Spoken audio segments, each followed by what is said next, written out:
Hosted by you/fluffbuffer23. I, 29M, and my wife, 30F, have 2 kids, 5M, 3M. My wife works a full-time office job, while I work from home with extremely flexible hours. Basically, as long as I meet my deadlines, no one really cares how many hours it took or what time of day I work, outside of some Zoom meetings. My sister, 26F, let's call her Barb, and her husband, 30M, let's call him Nick, live nearby and work full-time jobs. They have a daughter, 5F, let's call her Tracy. Because of my comfortable work schedule, when our kids started going to daycare, we basically decided that I would drop off and pick up my niece from daycare alongside my own kids. I didn't really mind, and I thought it was great for my kids to spend time with their cousin. I get along with Tracy as well and always thought I was her cool uncle. She's a sweet kid and usually well behaved. So anyway, most days I bring her and my kids back to our house, make them snacks or dinner, and in the afternoon or evening, my sister comes to pick them up. A few days ago, the 5-year-olds were watching Bluey on the TV while I was preparing snacks with my 3-year-old, and I suddenly heard yelling. I rushed over to see what was happening, and my son was yelling at Tracy, "My dad's not a girl," while my niece yelled back, He's a faggot. That's like a girl. The word is different in my language, but the meaning holds, as does the distinction between using it versus simply addressing a gay person. I was kind of in shock at first, but I turned off the TV and sat her down to explain that this is a very bad word and we shouldn't call people that. I also explained that, regardless, I'm not a girl. Because this is a bad word, I told her she should apologize to me because we don't act mean to each other in this family, and that if I hear it again, I'm going to talk to her parents, and she'll get in trouble. She said she wouldn't get in trouble because that's what her dad called me, and he's not in trouble. I was stunned. I told her that regardless of what her dad said, it's a very bad word and she's not to use it with me or in my presence, and that she should apologize regardless because it hurt my feelings. She did apologize because she's a really good kid. We talked some more, and I prodded her about other things her parents said. From what I gathered, getting info out of a 5-year-old being obviously a difficult and unreliable process, Nick, my brother-in-law, told my sister in Tracy's presence that men shouldn't be sitting at home all day doing childcare, that cooking is a woman's duty, as is cleaning, and really most of the things I do around my house. He said I'm a girl. I interpret this as not really a man, because I do housework and my wife earns more money than I do. I explained to Tracy as best I could that men and women can work from an office or from home, and that my wife or Barb working long hours from the office doesn't make them men, and vice versa. I didn't dwell on it with her since it's not really her fault. I didn't immediately bring it up with my sister because I figured it would be a difficult conversation, and I didn't want to have it in front of the kids. I also wanted to talk it out with my wife first. I talked to my wife that evening, and she seemed really upset as well. I told her that I think I should demand an apology from Nick and my sister, and she agreed. I called my sister and told her what happened. She said that it's just a word and I'm blowing it out of proportion, and obviously Nick doesn't dislike me. I said I don't care whether he does or doesn't dislike me, he is talking crap about me behind my back to my niece and to her, and she is apparently very chill about this rather than standing up for me. She said that's how Nick is, and I should stop being a drama queen. I told her to screw off, and if that's how she felt, she could pick up her own child from daycare, and I hung up.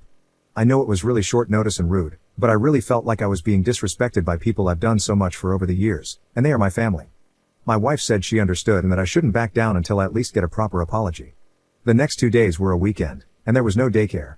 I assumed there would be calls or texts from Barb, but there was nothing. In fact, the suspicious lack of messages or calls made me think she didn't take my words seriously, which actually made me angrier. The calls did come when it was time to pick up Tracy for daycare, and I, obviously, didn't come. I dropped my own kids off and didn't even answer for a while. I know it was petty, but I had been stewing for 2 days and figured letting Barb stew for a few hours seemed really appropriate and felt really good.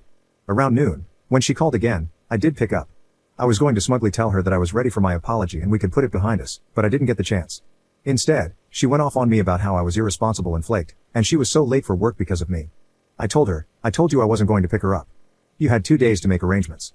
She kept yelling at me, so I hung up again. She kept calling and sending texts about picking Tracy up from daycare, to which I said I would not, then stopped replying. When I came to pick my kids up, Tracy expected me to take her as well. I didn't, which was really rough on both of us. I know it's not her fault, she's 5, and she suddenly doesn't get to come over to our place to play and have snacks, but at the same time, I didn't want to just let this thing go. I felt like I deserved an apology, and still do, so I explained that her mom and I were fighting, but I would pick her up again when we worked it out. She obviously didn't take it well, because she's 5, but I apologized, took my kids, and left. A bit later, I got a call from my mom. Barb roped her into picking up Tracy, but my mom is disabled, so she was having a really hard time with Tracy. She asked me why I was being mean to Barb. I told her everything, expecting her to take my side, but instead, she also pulled a "you know how Nick is." I replied that the more I realize how Nick is, the less I like it, and if he thinks all this crap in general and about me specifically, I sure as hell am not going to be doing free labor for him. She said I was blowing this all out of proportion, and I told her I wasn't the one doing it, because all I asked for was an effing apology, and everyone else seemed to prefer all this drama over just giving it to me. She said I should just be the bigger man and not let it get to me. I told her I was done and to have fun with Tracy. That evening, I got a call from Nick himself, which I hesitated to answer, but I chose to on the off chance that I was actually about to get an apology. Nope. Apparently, my behavior is causing Barb great distress, and he wanted to know how I could do this to my own sister. I told him that since we're family, how could he talk crap about me to his kid, whom I take care of daily? He said he was only joking and it was all in good fun. I told him it was neither good nor fun for me, and I wanted my apology. He blew up on me, telling me I was a faggot and couldn't take a joke, and called me a hysterical little girl. I told him to screw off, that I was done with him, and hung up. This led to a bunch of calls from Barb and my mom, which I didn't answer. Barb texted me that it wasn't fair for Tracy to pay the price for me being petty, and I told her it wasn't fair for Tracy to pay the price for her parents being ungrateful pieces of crap. She yelled at me about how she was going to lose her job and I was being cruel to her and to mom. I told her I was done, and unless her next message was an apology, I would block her number. It wasn't, so I blocked her. For the past few days, my mom has been picking up Tracy, and it's been really rough seeing her in daycare and explaining that grandma's going to pick her up, which she hates. She tells me she isn't having fun with grandma and wants to come over to our place, and it's breaking my heart. But at the same time, I've never received a single apology from anyone but the 5-year-old, and I feel like letting this go would be telling my family that it's okay to ignore my boundaries. At the same time, I love my niece, and I don't want to traumatize her or have her resent me. She is a good kid, and none of this is her fault. What do I do? Edit. Holy crap, you guys. The post has barely been up for 4 hours, and I'm already so grateful for all your support and advice. The idea of Nick actually wanting Barb to quit her job is not something I had considered, but now I think it might actually have some merit, and it makes me very worried for her. At the same time, I can't really do much until she at least acknowledges that that's just how Nick is, so stop overreacting isn't going to fly with me. I also assume it's only a matter of time before my mom is no longer an option. She's already struggling, so I hope I get a chance to talk to Barb about it, ideally because she sees my point of view, but I'll settle for her being desperate. I don't know what sort of childcare they'll be able to afford. They took out a large mortgage on a house they can barely afford. I will also make sure to emphasize to Tracy that I love her and none of this is her fault. Thank you all. Update 1 day later. Alright, so I posted this yesterday and was genuinely overwhelmed by the comments, advice, and support. I'd like to thank everyone for it and feel this warrants an update. Just to clarify a few things. My dad died from a heart attack 2 years ago, which came as no surprise because he smoked a lot and lived a pretty unhealthy life. It wasn't his first heart attack either. He was a great grandpa and a great dad, right up to the end. But his death left my mom alone, and she doesn't work. My mom has multiple sclerosis, which is mostly steady but slowly gets worse over time and flares up occasionally. It's made worse by stress, which my mom is dealing with now. A flare-up often means she doesn't quite get back to the level she was at before, so we mostly try to keep her stress-free. My dad had life insurance, so her house is paid off, and she has a little money.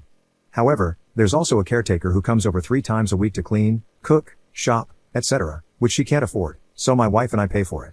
As I mentioned in a comment on the original post, my wife and I are probably doing better financially than Barb and Nick. They have a fancy house and fancy cars, but they also have a mortgage and loans. The great response I got made me think about all this again. I thought about how I could stand my ground without giving up on Tracy altogether and realized there was no perfect solution. I had to settle on something. I took the day off work because I just needed to process and deal with everything. One comment on the original post really got to me, about how someone in Tracy's place would feel, and I just can't do that to her now. I know this isn't the update some of you wanted, but I just can't. I love her like she's one of my own, and my kids do as well. It's not her fault. I unblocked my sister because, obviously, if I'm going to be interacting with her child, she needs to be able to reach me. I talked to my mom during the day, and she was, again, distraught about having to pick Tracy up, which is pretty hard on her. I told her I was willing to do it, but I was coming over and she'd have to hear me out. She agreed. I talked to her for a long time, avoiding snark and lashing out this time, and just explained that how serious Nick was, or how he is, doesn't matter.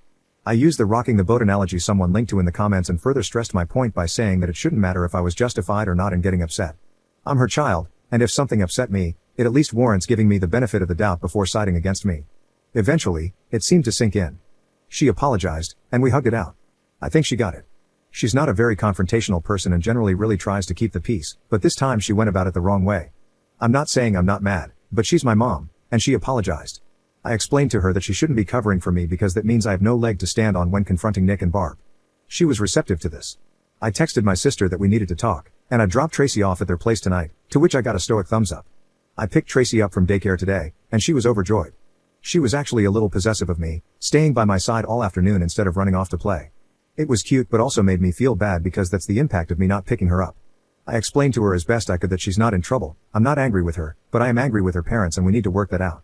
I promised to do my best not to stop picking her up again, which made her really happy. I dropped her off in the evening, and once she was in bed, I sat down to talk with Barb and Nick. I told them flat out that Mom wasn't going to be covering for them anymore, and if they didn't let me finish what I had to say, I'd get up and leave, and they could find new arrangements for Tracy. I didn't mean it, but they didn't need to know that. They weren't happy, but they were willing to listen, so that's progress, or at least the threat worked. I explained that this was the situation now. I don't need them to mean their apology, but I sure as hell was going to need one. This was about principle now. I've spent years taking care of their child, and if they wanted to be pricks, I wasn't going to do it for free. So this is how it goes now. 1. I am no longer going to be dropping her off in the mornings until further notice. There was no excuse for the way Nick acted, and it needs to have some lasting impact. 2. I'm no longer going to be paying for family outings and vacations. It's a man's job to support his family, so good luck with that. The exception is Tracy, she is always welcome. 3. If I hear any more BS being talked about me behind my back, I'm going to start charging them for my services. My plan was to dangle the thing they want, childcare. Restore it, but at the same time enforce some repercussions and the threat of things getting hard for them again. I also laid it on pretty thick about how I'm a man and obviously have my pride, and I can't have that disrespected, even by my own family. I don't really consider Nick family, but figured he wouldn't catch on. Nick was not happy about this, and my sister had to take him outside to talk it out without me. Eventually, they agreed to it, and I got my, admittedly half-hearted, apology.